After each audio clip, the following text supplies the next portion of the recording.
Hi అండి, welcome to our channel తులసి రంగోలీ. నేను ఈరోజు మీకు ఒక కథ చెప్తాను. ఒక కట్లపాము నీళ్ళ కోసం రోజు ఒక కొలనికి వెళ్ళేది. నీళ్లపాము ఈ కట్లపాము దాన్ని నివసించే స్థలంలోకి వస్తుందని భావించి దానిని ఆపదలుచుకుంది. ఈ గొడవ పెద్దదయ్యి మనం పోరాడి గెలిచిన వారికే ఈ కొలను అనే అవగాహనకు వస్తాయి. వాళ్ళు ఒకరోజు యుద్ధం చేయాలని నిర్ణయించుకున్నారు. కప్పలకు సహజ శత్రువైన నీటిపాము కనుక అవి కట్లపాముతో యుద్ధ సమయంలో నీకు సహాయపడతాయని మాటిస్తాయి.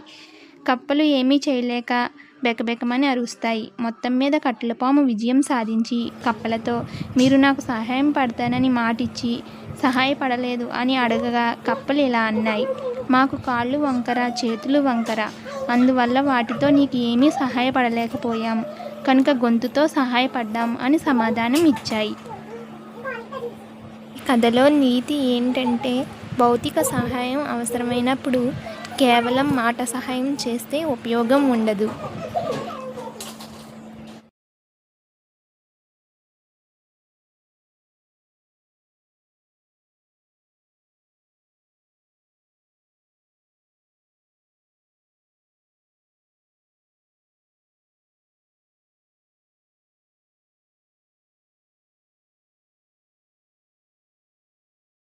నా వీడియో కనుక మీకు నచ్చినట్లయితే లైక్ చేయండి, షేర్ చేయండి, సబ్స్క్రైబ్ చేయండి. Thanks for watching.